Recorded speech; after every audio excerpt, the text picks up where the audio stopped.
candlestick charts. So it's a bit more difficult. More popular usage is the MT4 or the MT5. However, you must bear in mind, any new companies that are coming up in the market should be using MT5 and not MT4. Because as of September 2019, MetaQuotes, who owns the MetaTrader application, has stated that they will stop distributing MT4. So you can only buy a used MT4 in the market. However, the MT4, which was developed in 2005, it was not the most comprehensive app. There were a lot of loopholes. That is why a lot of softwares can be used on MT4, especially for trading. And if you really look at it carefully, the MT4 app, there are a lot of pirated versions. That means they can be manipulated. While MT5 is not an upgraded version, it's not upgraded, it's a brand new software which started in 2010. More expensive, more sophisticated, and less prone towards other forms of software invasion. So less people use it in 2010 up to now. Only this year you will start to see people using it even more. C trader, forget it, because not many people really know how to use it unless you are a professional trader. I would say that. Now, if the market is using MT4 or MT5, which all platforms will tend to promote them and saying, this is the most popular thing, it's easy to use, everybody can use them. At a click, you just buy up or down. This is what people actually tells you. But whether the software or the app is proper and legitimate or not, there's one very simple way of finding out. Bear in mind, MT4 or MT5, you need to understand the size of the download package. For example, today when you download Zoom, what is the size of the package? About 40 KB. It's very small. It's very small. Why? Because it actually links to the web, to the cloud for hosting. So for MT4 or MT5, it's the same thing. When you download an MT4 or MT5 app, bear in mind the size of the download package is less than 40 KB. It's very small. Why? Because you do not need to store data. Anything bigger than 40 KB will indicate two possibilities. They have installed a bug, and number two, they have installed pre-used data for your package so that it looks like it is legitimate. Number two, bear in mind, if any platform tells you that they own MT4 or MT5, that's wrong. Nobody owns MT4 or MT5. You can only buy a licensing from MetaQuotes, who owns these applications. Anytime if you download these packages from the platform's website or handphone, bear in mind, the link will always be MQL5 or MQL.com. Meaning to say, company site must be linked to MetaQuotes site in order for the MT5 to come down. Why? Because the server for the data to be transferred is owned by MetaQuotes, nobody else. Okay? All white labels, all gray labels perform in the same manner. Unless it is a fully authorized own platform or label, then it's different because the server is owned by the company itself. So this is one way to identify whether a platform is legitimate or not. And this is very important, a very significant distinction. Number two, let's talk about it. Choice of jurisdiction. Does a white label platform require jurisdiction? Bear in mind what it means by jurisdiction. People can tell you, oh, my platform has received jurisdiction or it is being legally run by which country, or whatever country. Okay. Number one, a white label platform does not require jurisdiction. It usually depends on the liquidity provider they are attached to. So what is more important is the LP, the liquidity provider, whether their licensing and their venue of jurisdiction is strong enough. White labels do not require this. Okay. Now, for jurisdiction, what is more popular or strong would be London, UK, FCA, the Financial Conduct Authority, US, the NFA, Australia, ASIC, Switzerland, FINMA, and Japan. Okay, these jurisdictions are very, very strong and legitimate.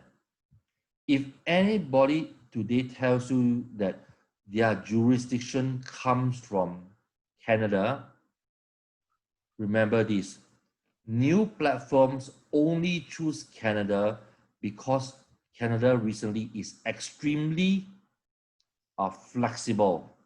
Cost of application is 10,000 Canadian dollars. You would get the licensing. However, if you look under Canada, the jurisdiction does not cover the foreign exchange market. So you got to be very clear of that. Nice country, beautiful country doesn't mean that the jurisdiction is good. So you got to bear in mind, jurisdiction, choice of where it comes from makes a difference.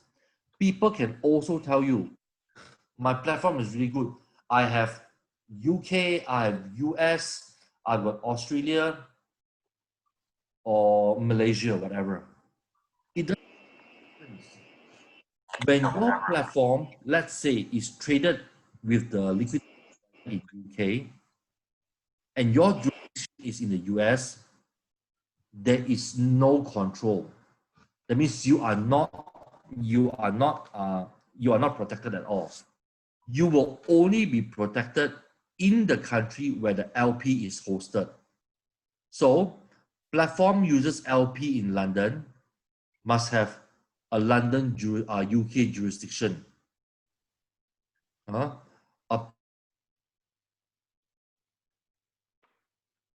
Can't hear you, Roma.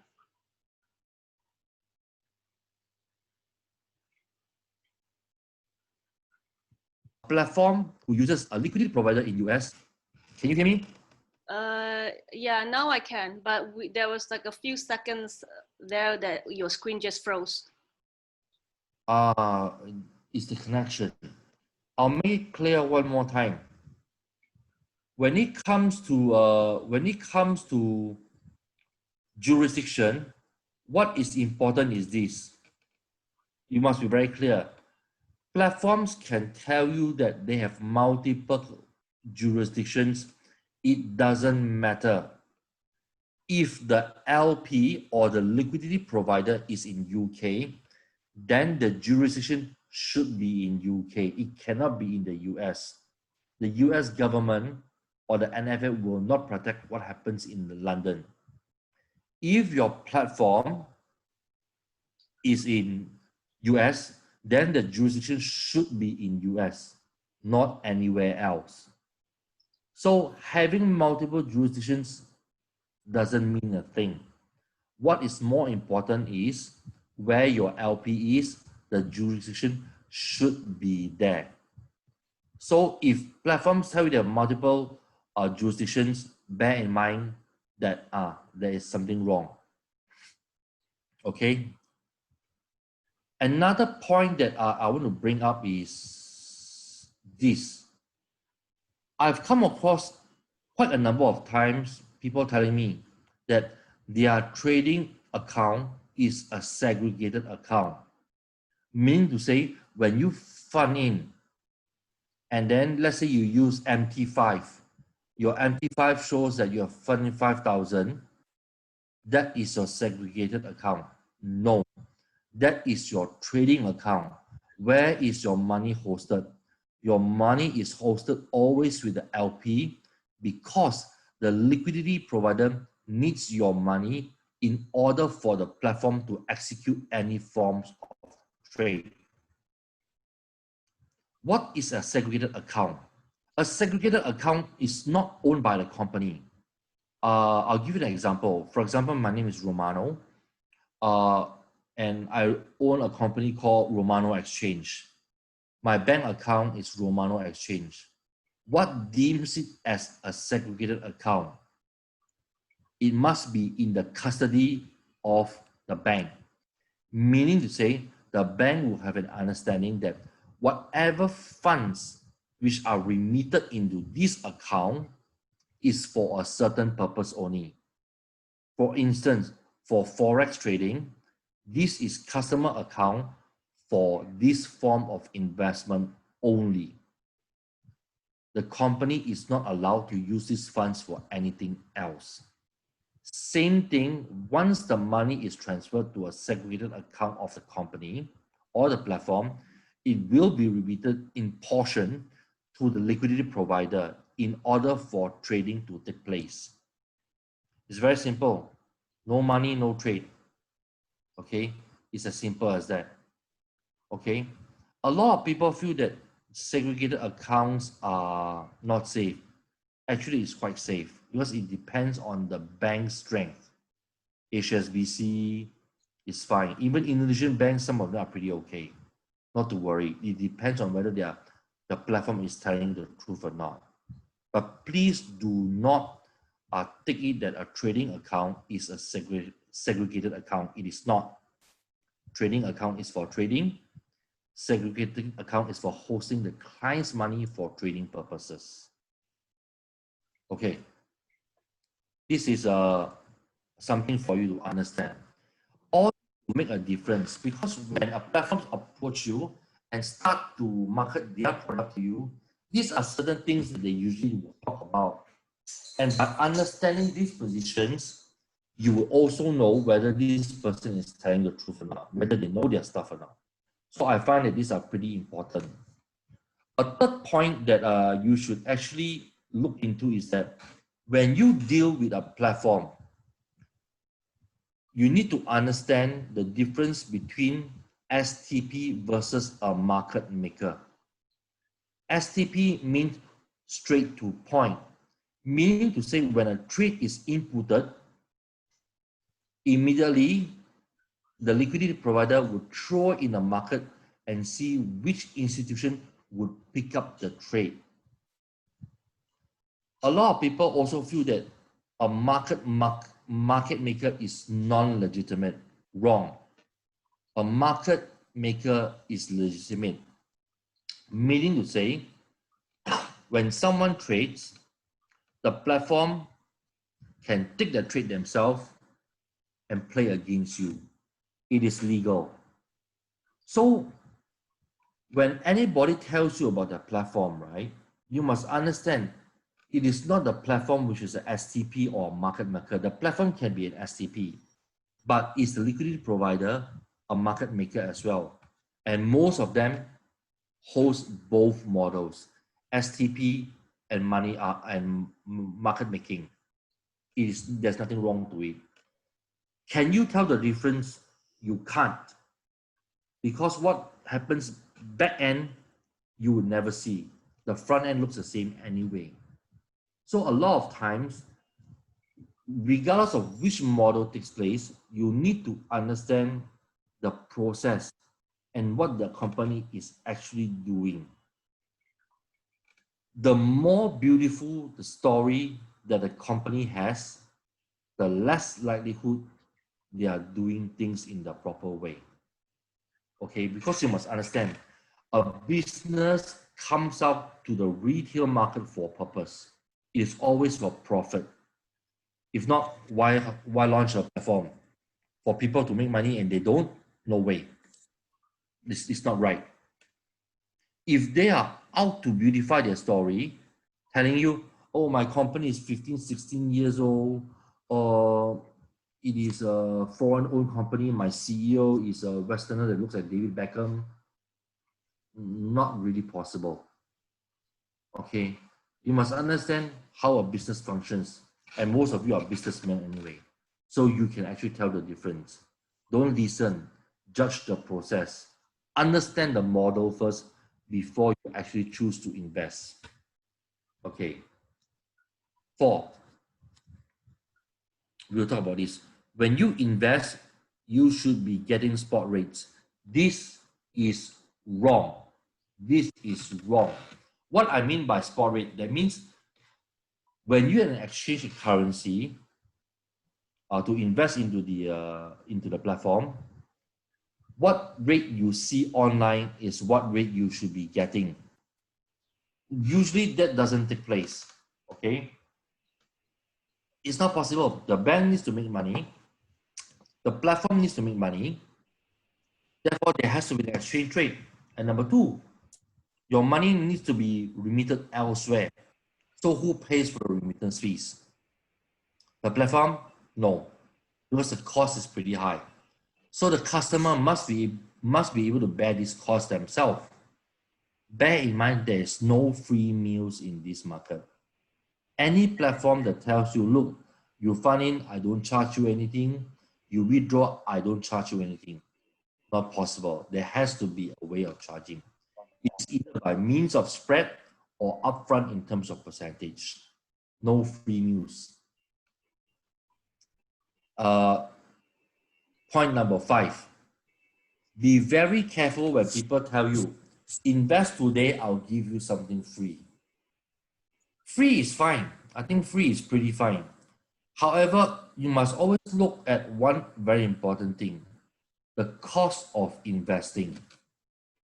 Today, if you were to invest $5,000 upfront and they tell you, look, invest, I'm going to give you a gold bar. 50-gram gold bar, how much does it cost?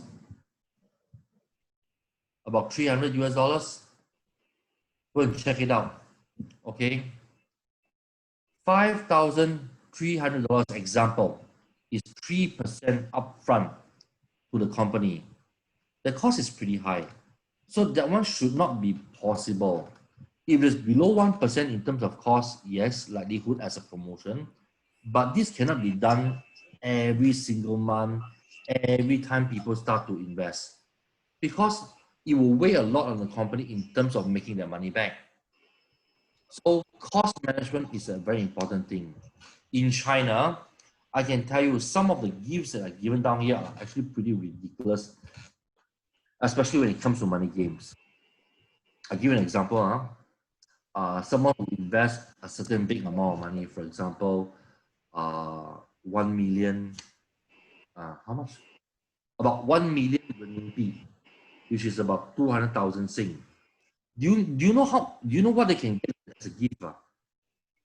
They can actually get a C. They can get a C-class Benz. They can get a Rolex. They can get an 18 days overseas. Things like this do happen. So you gotta be careful. Don't go for this. Your purpose for investing is to make sure that your investment stays safe and there is a chance of growth. Okay? These are a few I just want to share with everybody down here. Okay. The last point that I want to talk about is about capital protection. Most platforms that come on the market always tell you that they can capital protect. This is something that you should pay attention to. If you hear the word guarantee, capital guarantee, that cannot work. Because if you look under the term guarantee, it tells you that even if platform or company do not exist, your money will still be returned to you. Capital protection is a better definition. Not 100% clear, but it's a better definition. It means to tell you that as long as your money is with us, it is kept safe. However, if the company goes bust, there's a likelihood that filing for bankruptcy happens, and they will decipher how to pay you the money back. But there is also a chance that you will not get your money back at all. So capital protection and capital guarantee are two different terms that you need to be very clear about. Remember, guarantee cannot be used from the banking perspective or from the financial perspective. These terms are not to be used. Now, next you need to understand is, if company or platform tells you that they're able to protect your capital,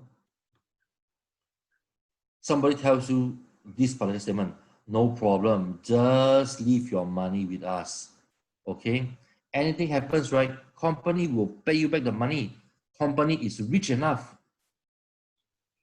That is bullshit, okay? I'll just be very clear, that is bullshit. No company will be that stupid to pay you back money if they lose money. Okay, they will go bankrupt very fast. So when they say that they're able to capital protect your money, remember, you must understand about the process that they use in order to protect your money. And that process should be in a logical manner. So if they are not able to explain their part but give excuses, I would suggest you all stay away from it. Okay. Why I'm sharing these few pointers? Because these few pointers are easier for you to judge whether a platform is clear cut or not. Does jurisdiction or makes the biggest difference? Actually, no. Usually what you need to understand is the person who is running this business, is he doing a proper job or not? You know, if the person has different ideas about how it's supposed to be done, no matter what jurisdiction, things can still happen. Proton PTFX is no longer in existence. Ask yourself, do they have the parties documentations? Yes, they have. But look what happened. And moreover, the party is an onshore licensing, meaning to say if anything happens, protection occurs only to customers within Indonesia, not out of Indonesia. But bear in mind, Pluton was a very big thing in China. A lot of people got hurt due to this matter.